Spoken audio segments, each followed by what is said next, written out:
Bismillahirrahmanirrahim. Elhamdülillah. Vessalatu vesselamu ala Resulillah.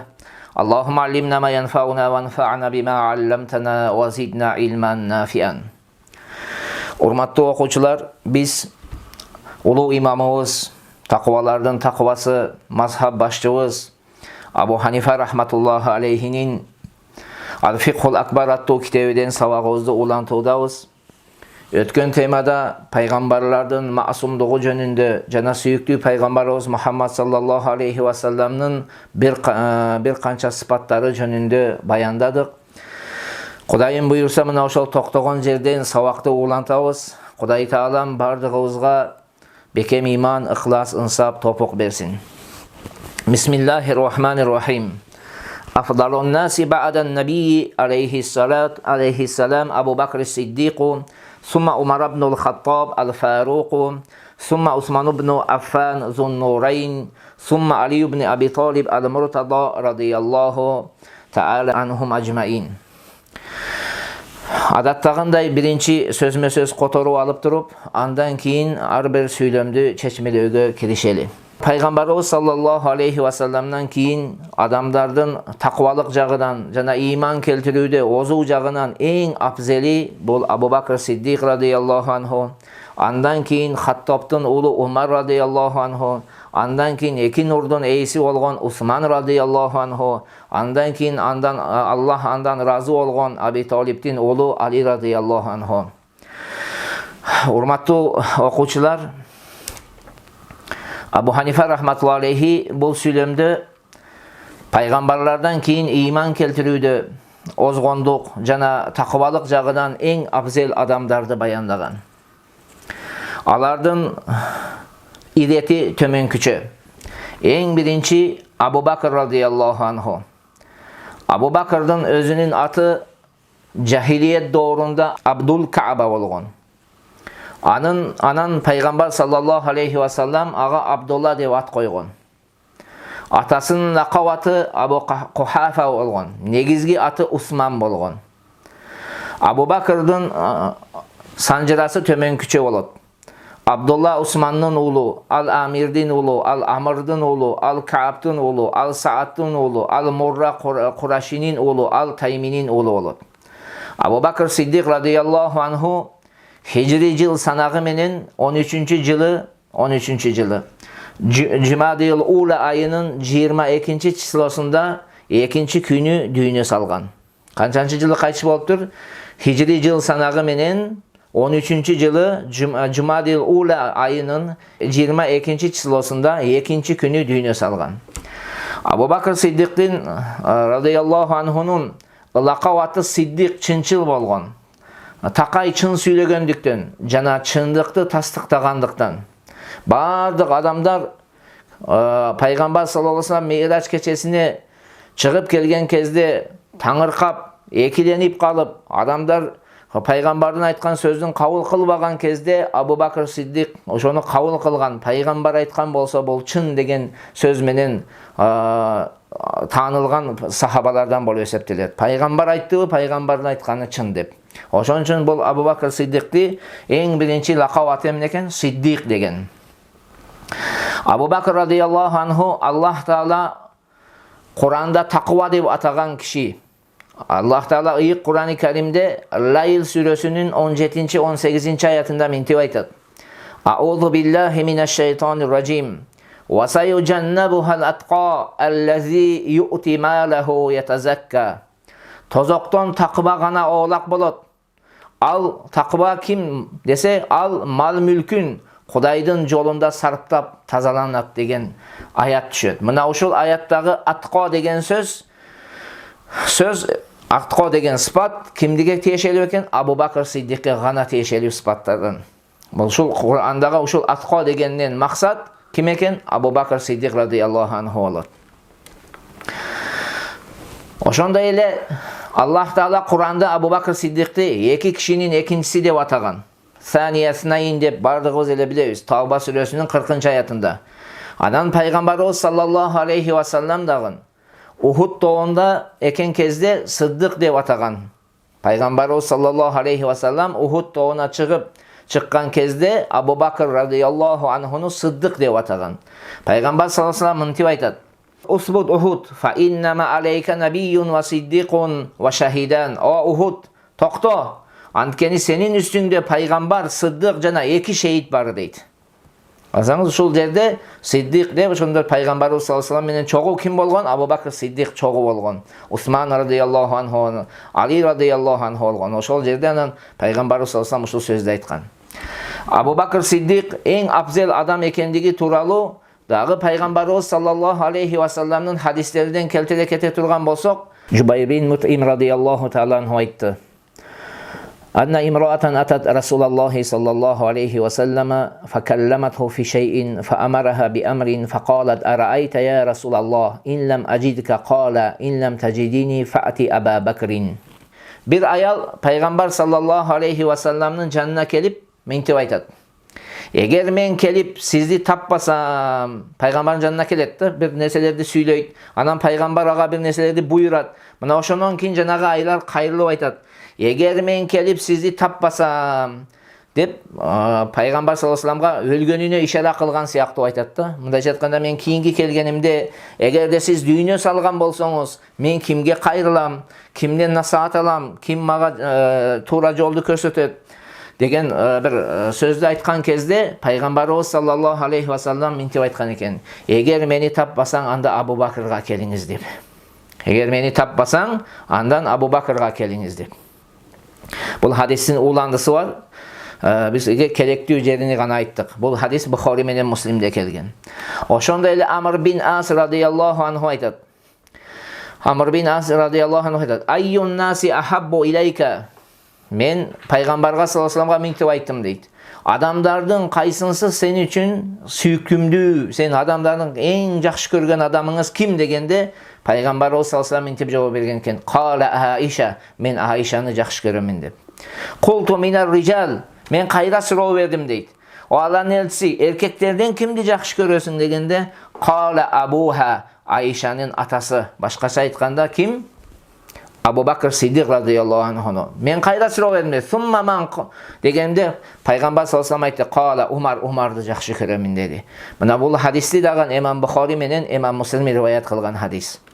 Oşonda ele Abu Darda radıyallahu anhu mintip aytkan: Ra'ani Nabiy sallallahu aleyhi ve sellem ve ana amshi amama Abi Bakrin.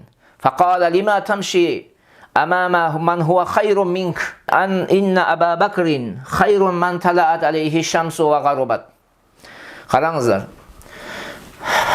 Abu Darda aytat: Kündördün birinde Peygamber sallallahu aleyhi ve sellem meni bayqap kaldı deydi. Men Abu Bakır'dan biraz ozup jol basıp jatkandığım körüp kaldı deydi.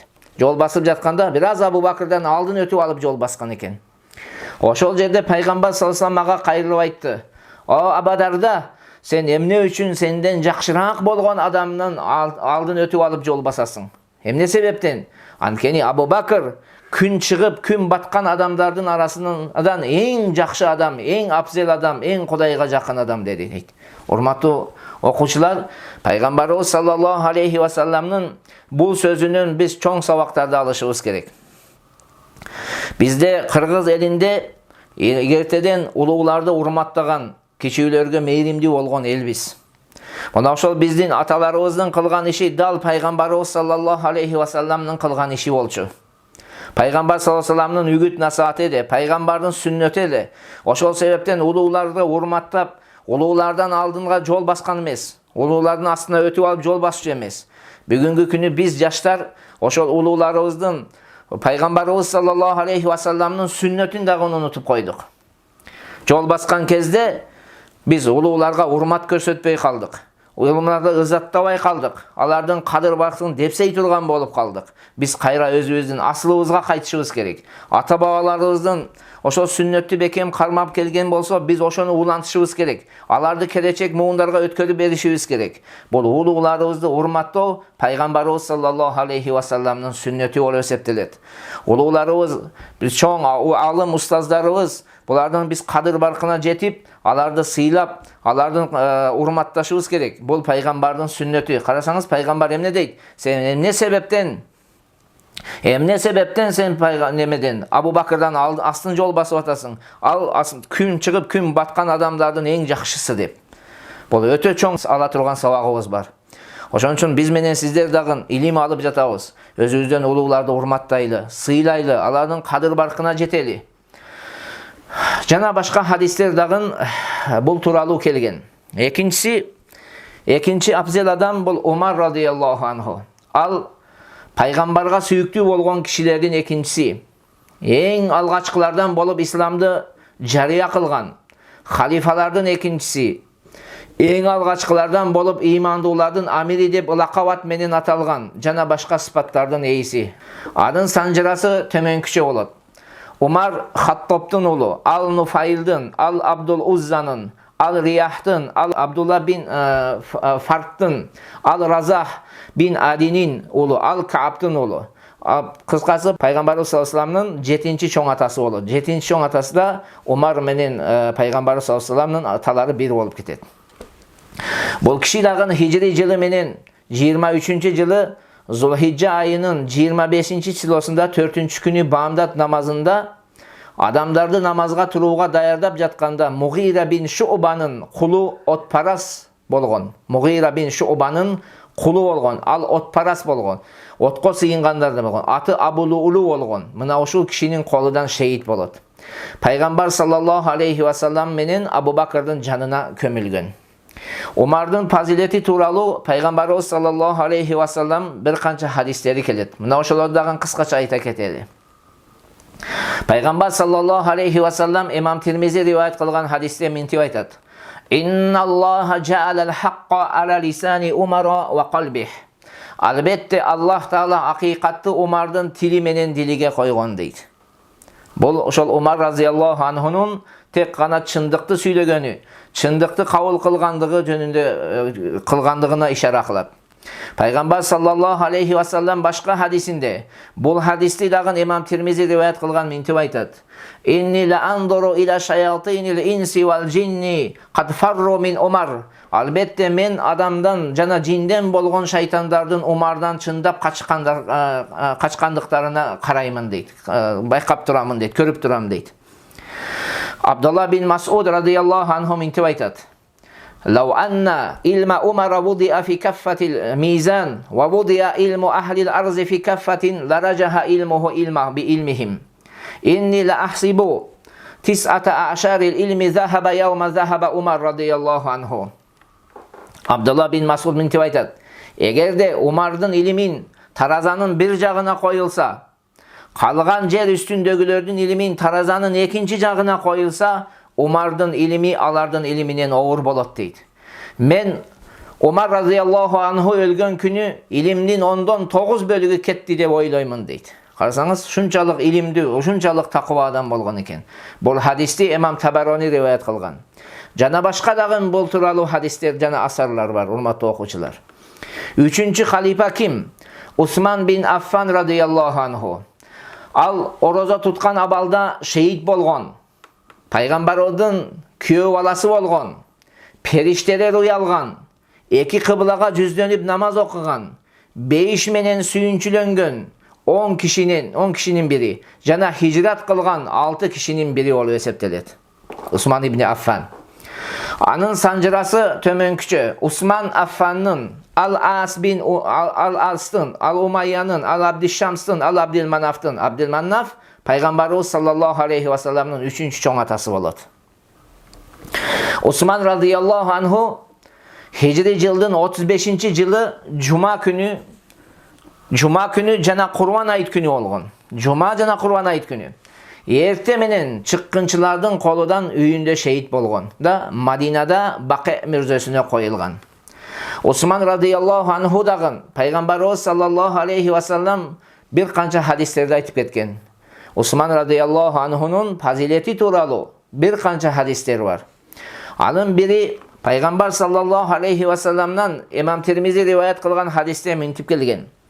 Ликулли набийин рафикун фил джаннати ва рафики, яни фил джаннати Усман. Ар бир пайгамбарда бейиште досу болот. Менин бейиштеги досум Усман деген. Ислам тарыхында, тарыхты окугансыздар. Eң ауыр салгылашуулардын бири бул Табук согушу болгон. Ошол жерде Усра деген аскер болгон. Мына ушул Усра деген аттуу аскердин Усман радиаллаху анху 1000 динар 100 төө менен камсыз кылган. 1000 динар жана 100 төө садака берген ушул немен аскерге. Ошондо пайгамбар саллаллаху алейхи ва саллам мынтип айткан: Бул иштен кийин Усман кандай иш кылса да анын ыйманы менен сообуна зыяны тийбейт деп эки жолу кайра сөзүн улантып мынтип айткан экен. Аллахумма ради ан Усман фа инни анху радин. О Раббим, Усмандан ыраазы бол, анткени мен андан ыраазымын деген экен. Бул хадисти Ибн Хишам Ас-Сиратун Набавия аттуу эмгегинде келтирген экен. Жана башка дагы хадистердин далилдери бар. Бирок эми бул жерде биз тарых китепти окуп жатпайбыз. Ошон үчүн кыскача эле токтолуп атабыз. Андан кийинки калифа эң абзел адам Али радиаллаху анху. Ал пайгамбар саллаллаху алейхи ва салламдын агасынын уулу, күйөө баласы, ыймандуулардын башчысы, 4 калифанын бири. Пайгамбар саллаллаху алейхи ва саллам анын акында сени ыймандуу гана жакшы көрөт, мунапык гана жаман көрөт деген улуу сахаба. Анын лакап аты Каррор болгон. Каррор дегени кайра согуш майданына кирүүчү деген. Ошондой эле башка лакап аттарын айтасак болсок Абул Хасан же Абу Туроб деген дагы аттары болгон. Али радиаллаху анху 12 же 13 жашында исламды кабыл кылган. Жаштардын арасынан эң алгачкылардан болуп исламды кабыл кылган киши. Бул киши хижри жыл санагы менен 40-жылы 43 жашында баамдат намазында Мулжамдын уулу Абдурахмандын колудан шейит болгон. Анын фазилети тууралуу хадистерде мынтип келген. Пайгамбар саллаллаху алейхи ва саллам айткан: Аллахумма ман кунту маулаху фа алиюн маулаху. Аллахумма вали ман валаху ва ади ман адаху. Мен кимдин досу болсом, Али да анын досу. О Раббим, Алини дос тутканды дос тута көр. Алиге душмандык кылгандан душман боло көр деген. Бул Имам Ахмадтын риваятында келет. Пайгамбар саллаллаху алейхи ва саллам Алиге мынтип айткан: Анта минни би манзилати Харун мин Муса илля аннаху ла набiyya ба'ди. Менин жанымдагы сенин ордуң Харуннун Мусанын жанындагы орду сыяктуу. Болгону менден кийин пайгамбар жок деген. Бул хадис Имам Муслимдин риваятында келет. Башка бир хадисте Имам Ахмадтын риваятында пайгамбар саллаллаху алейхи ва саллам мынтип айткан: Ман сабба алиян факат саббани. Ким Алини сөксө, ал мени сөккөн болот деп. Башка бир хадис, башка риваятта келген: Ана дарул хикмати ва алиюн бабуха. Мен хикматтын коросумун, Али анын эшиги деп. Имам Табарани мен Имам Тирмизинин риваятында. Ушул эле хадисти башка риваятта Имам Табаранида Ана мадинатул илми ва алиюн бабуха. Мен илимдин шаарымын, ал эми Али анын эшиги деген. Жана башка дагы нелер бар? Хадистер келген. Габирина алал хак ва ма'ал хакки кама кану ва натаваллахум жами'ан ва ла назкуру ахадан минас сахабати илля би хайрин. Абу Ханифа эмне дейт? Акыйкат жолунда жүрүштү дейт бул халифалар. Жана мурункудай акыйкат менен болушту. Алардын бардыгын жакшы көрөбүз. Бардык сахабаларды жакшы сөз менен гана эскеребиз. Абу Ханифа рахматуллахи алейхи бул сөзүндө эки маселени айтып өткөн. Биринчи 4 халифа тууралуу. Бул 4 халифа пайгамбарыбыз саллаллаху алейхи ва саллам көзү тирүү экен кезинде кандай туура жолдо жүрүшкөн болсо, пайгамбар саллаллаху алейхи ва салламдын көзү өткөндөн кийин дагы, дүйнө салгандан кийин дагы бул кишилер дүйнө салышканга чейин не болгон, туура жолдо жүрүшкөн. Адашкан эмес. Бекем ислам жолун бекем тутуп жүрүшкөн. Абу Ханифа рахматуллахи алейхи бул сөзүндө эки агымга жооп айткан. Биринчи рофидилер, шиалар. Бул агымдын көз карашы боюнча пайгамбар саллаллаху алейхи ва саллам дүйнө салгандан кийин 3 халифа, тактап айтканда Абу Бакр, Умар, Усман радиаллаху анхулар туура жолдон чыгышып, динден чыгышкан деген пикирлери бар. Кудайым сактасын булардын пикиринен. Экинчиси хавариж агымы. Бул агым дагы Усман радиаллаху анху, Али радиаллаху анху, Муавия радиаллаху анху жана бул экөөнү ээрчигендерди капырга чыгарган бир жамаат, бир топ болуп эсептелет. Урматтуу окуучулар, жакшы байкасаңыздар, кимдерге каршы айтыптыр? Şialar жана хавариждерге. Sahabalar hiç kaçan tuğra yollardan taygan emes. Tuğra yolda bekem жүрüşken.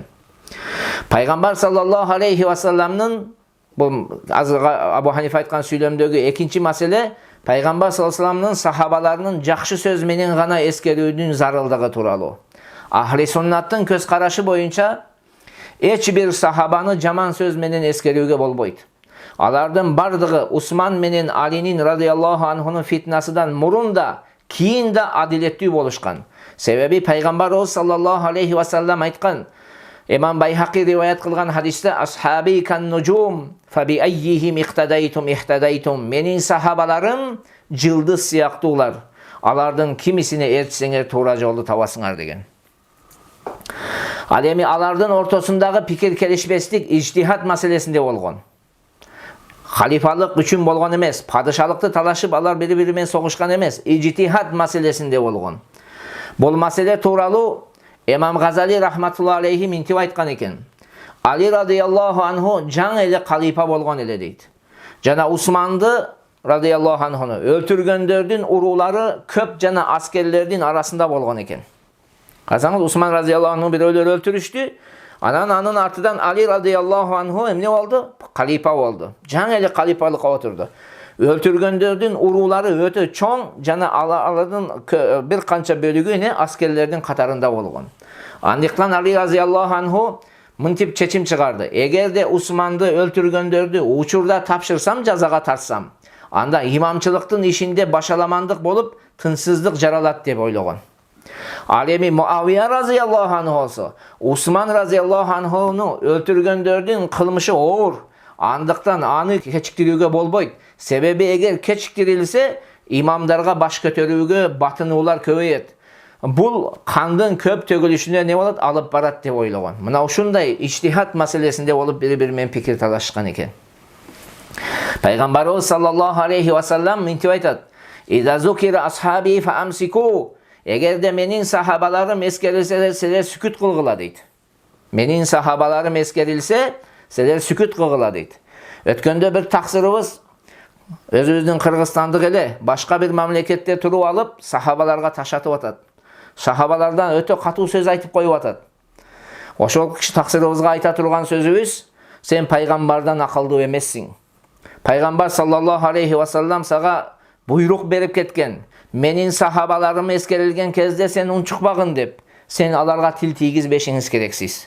Siz tilinizdi özüңүздүн bilgen jagыңызга gana işletiңiz. Şariatты түшүнбөсөңүz şariatка киригишпеңиz siz. Sizdin hukukunuz жок андай şariatка киригишүүгө. Şariatты bilbegen adam kayaktağı bir sözdөрдү çogultup alıp tуура эмес pikirler menen adamdарды сугарбашыңыз керексиz. Ola alımlarımız al okuyalar tuğralı bardığını жазып ketken.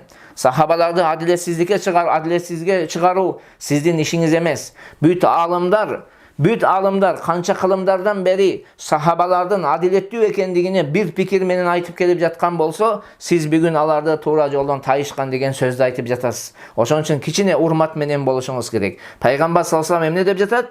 İza zukira ashabi fa amsiku. Eğer menin sahabalarım eskerilse sizler sükut kılgıla deyse İmam Tabarani rivayetinde. Başka hadiste Peygamber sallallahu aleyhi ve sellem aytat. La tasubbu ashabi la'anallahu man sabba ashabi. Menin sahabalarımda sökbögüle kim menin sahabalarımı sökse Allah'ın kargışağı olsun dep İmam Tabarani rivayetinde kelet. Bizden ulu olgun İmam Şafii rahmetullahi aleyhi Ali radıyallahu anhu menen Muaviyanın ortasındağı bolgon masele turalı mintib aytkan eken. Al kandardan Allah Taala bizdin kolubuzdu tazaladı. Biz oşol jerge katışmadık, biz katışmadık. Emne üçün tilimizi anı eskerip kirdetebиз degen eken. Biz tilimizi kirdetpeyli hurmat tutulganlar. İmam Ahmad rahmetullahi aleyhi dagın Ali menen Ayşanın ortasında bolgon pikir kelişbeslik turalı suralgan kezde Kur'an'dan tömönki ayatda okugan eken Bakara surəsinin 141. ayatını.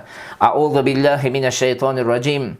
Tilka ummatun qad khalad laha ma kasabat ve lakum ma kasabtum ve la tus'aluna amma kanu ya'malun. Alar nebaq ötüp ketdi deydi. Al el bir топ вакыт болуп өтүп кеткенине дейт. Аларга өздөрү жасаган иштери силерге өзүңөр жасаган иштериңер таандык дейт. Силерден алардын эмне кылгандыгы жөнүндө суралбайт дейт. Эртең акыретке барганда бизди Али менен Муавия жөнүндө сурабайт. Же башкасы жөнүндө сурабайт. Бизди өзүбүздүн аларга болгон ыйманыбыз жөнүндө, Аллага болгон ишенимибиз, пайгамбарга болгон ишенимибиз жөнүндө, биздин өзүбүздүн амалдарыбыз, намазыбыз, орозобуз, зекетибиз, ажылыгыбыз жана башка иштерибиз жөнүндө сурак беребиз. Башкалар жөнүндө биз сурак бербейбиз. Абу Ханифа рахматулла алейхи дагы мынтип айткан экен: эгерде Али радыйаллаху анху болбогондо Хавариж агымынын ким экендигин билмек эмеспиз дейт. Ошондой эле Абу Ханифа рахматулла алейхи өзүнүн васият китебинде мынтип айткан. Васият деген кере жазган 12 васияты бар. Ошол китепте мынтип айткан экен: аларды, сахабаларды ары бир таква ыймандуу жакшы көрөт, ары бир бактысыз мунафык жаман көрөт деген. Бадаи Санаи аттуу китепте дагы Имам Касани рахматулла алейхи Абу Ханифа рахматулла алейхинин мынтип айтканын келтирет. Абу Ханифадан Ахли суннаттын мазхабы жөнүндө суралганда мынтип жооп берген экен. Ахли суннат ким десе, Абу Ханифа мынтип айткан экен: эки улууну, башкача айтканда Абу Бакыр менен Умарды абзел деп билүүң жана эки күйөө баланы, тактап айтканда Усман менен Алини сүйүүң дейт. Эки масынын үстүнө мас тартууну жана ар бир жакшы жамандын артында намаз окууну уруксат деп билүүң деп жооп берген экен. Урматтуу окуучулар, бул ошол биздин пайгамбарга жана пайгамбарды көргөн пайгамбарыбыз саллаллаху алейхи вассаламдан кийин, пайгамбарга эмес, пайгамбарыбыз саллаллаху алейхи вассаламдан кийинки келген муунга болгон ыйманыбыз, аларга болгон ишеничибиз, аларга болгон сыйыбыз мына ушундай болуш керек. Кудай Таалам бардыгыбызды ошол сахабалардын жолуна түшүргөн болсун. Сахабалардай биз ошо динди башкаларга жеткиргенде кандай сүннөттү бекем карманган болсо, биз дагы ошондой бекем карманып сүннөттү жеткирүүгө бизге дагы Кудай Таалам мүмкүнчүлүк берсин. Амин я раббал аламин. Ассаламу алейкум ва рахматуллахи ва баракатух.